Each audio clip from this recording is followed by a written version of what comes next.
Hey guys, so first couple of days without a phone, how's it been?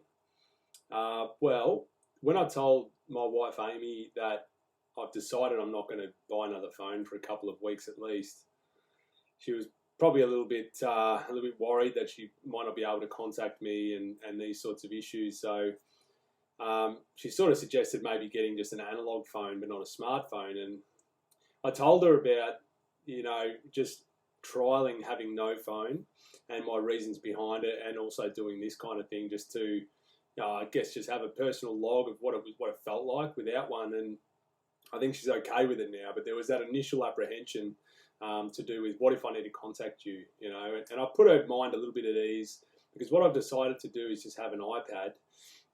It's my work iPad, and I'm just going to have it at home. It's just going to sit there.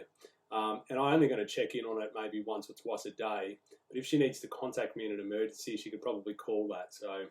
So that was kind of nice to sort of maybe give her a little bit of comfort. But I think I'm totally comfortable with not having one at the moment. So for me, the initial thing that I noticed was that we're so used to grasping information at an absolute instant. So sometimes, I'll think of things that I want to find out something about. So it might be something on the farm that we're working on, or, maybe something to do with a particular type of tool that I'm looking to buy, but I can't find that information. So I've kind of decided I think I'm going to carry around a journal with me to jot things down so I can, research them a little bit later.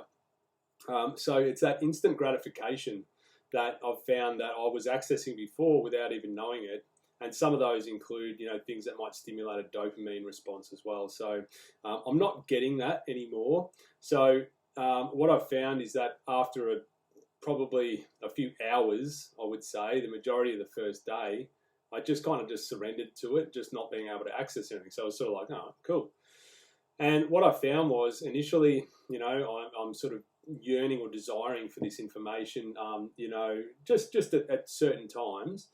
But then after I sort of let it all go, it was kind of like, oh, well, now I feel like I'm not serving this other entity, this thing all the time. It's not controlling me anymore. So that was probably the positive thing that I'm finding is that, I'm just finding that I'm not having to almost answer this thing. So that got me thinking about how other people contact me. I do have a fair few people that contact me through the day. And what I've found is that it's now on my terms, so I can control exactly when they're going to, when I'm going to actually have communication with them. So, I've found that that's okay. I'm kind of okay with it, but still, I've got that little desire to be able to just grab information. But even when I log onto the iPad once or twice a day, it's really clunky on there and doesn't really work functionally like an app would. So that's really it. I've got a couple of clients on tomorrow online. I've already set up those appointments. So really, it's just been chipping away on the block. Caught up with an old friend today, and we went for a bit of a swim in another waterhole, actually, a local one. But other than that, it's been a pretty cruisy day today. So we'll see how tomorrow goes. But tune in for the next one, and we'll see how I'm traveling. Thanks, guys.